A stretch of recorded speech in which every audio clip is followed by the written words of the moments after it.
नमस्कार बच्चों,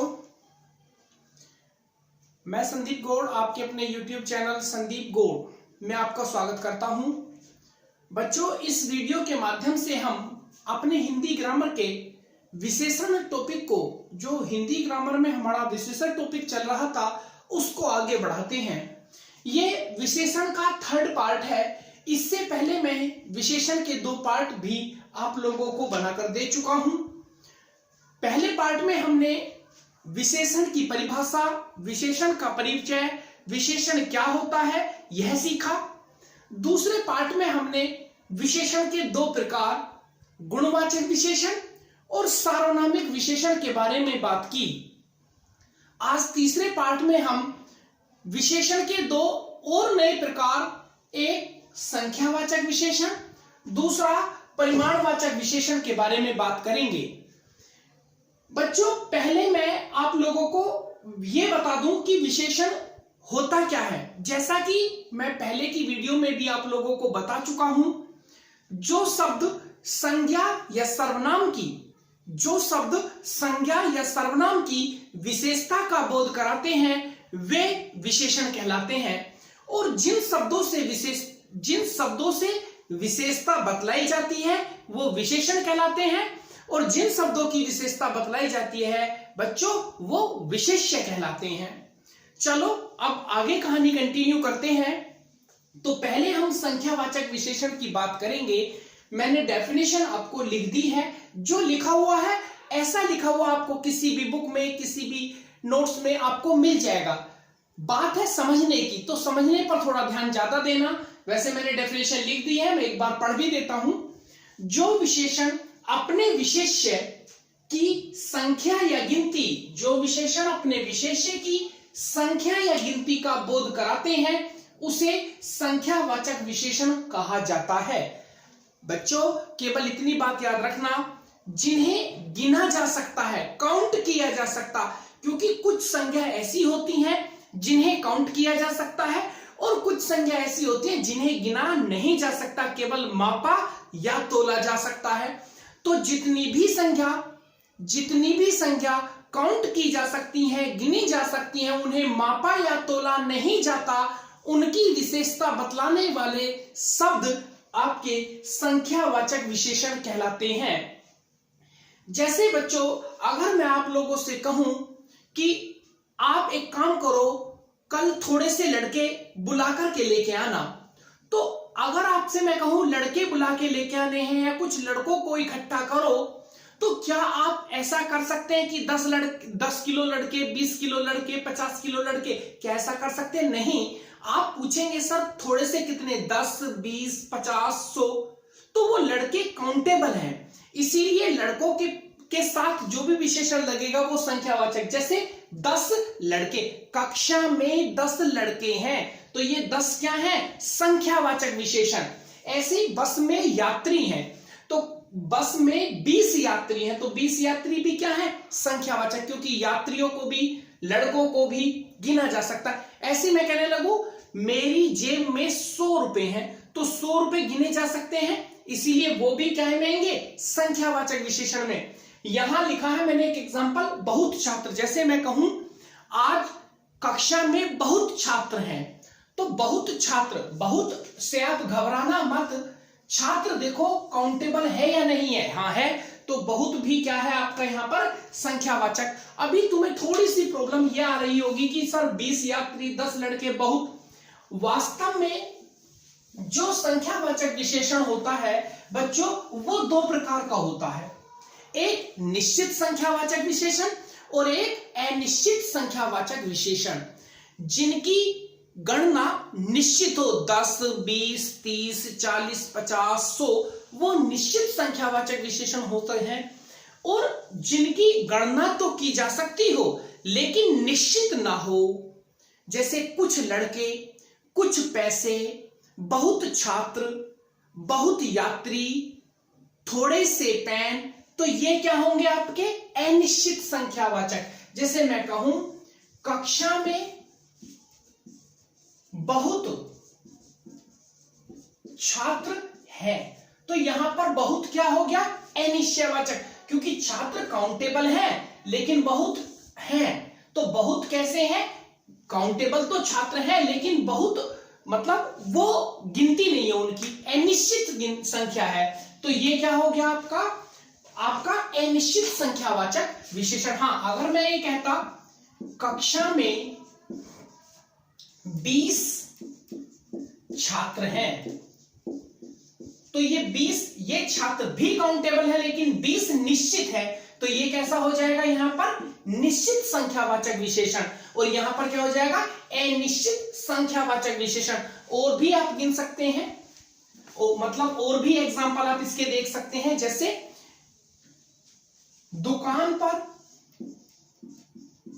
पर कुछ पेन हैं। अगर मैं यही कह दूं कि दुकान पर 100 पेन है, तो यहां पेन तो काउंटेबल है ही, लेकिन यहां पर तो अनिश्चित है, यहां पर निश्चित है। तो ये कैसे हो जाएंगे? अनिश्चित संख्यावाचक। और ये कैसे हो जाएंगे? निश्चित संख्यावाचक विशेषण। अब आप लोगों को संख्यावाचक विशेषण समझ में आ गया होगा।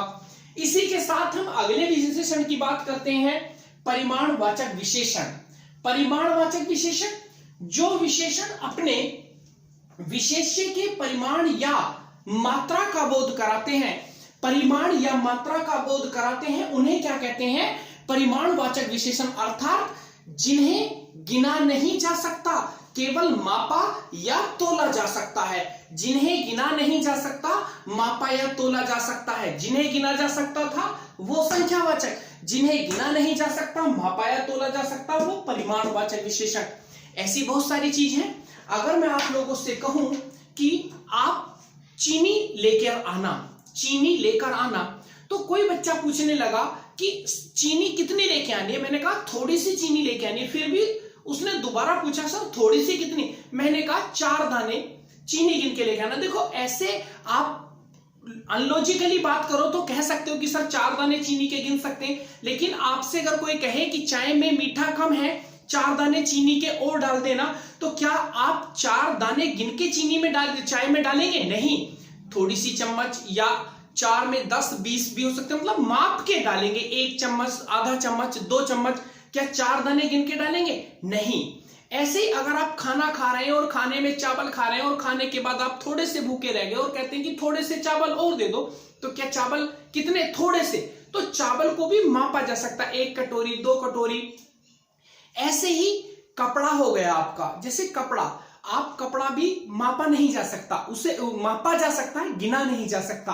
तो ऐसे ही जैसे 1 किलो आटा, थोड़ी सी चीनी, 4 मीटर कपड़ा, 5 किलो आटा, 10 किलो अनाज, ये सब क्या है? आपके परिमाणवाचक विशेषण। अब बच्चों, यहां पर भी परिमाणवाचक विशेषण भी 2 ही प्रकार का होता है। एक निश्चित परिमाणवाचक विशेषण होता है और दूसरा अनिश्चित परिमाणवाचक विशेषण होता है। जो निश्चित परिमाणवाचक विशेषण होगा, वहां पर बिल्कुल सिंपल भाषा, अगर मैं कहूं मेरे पास थोड़ी सी चीनी है, मेरे पास थोड़ी सी चीनी है, मैं एक एग्जांपल आप लोगों को देता हूं। देखो, मेरे पास थोड़ी सी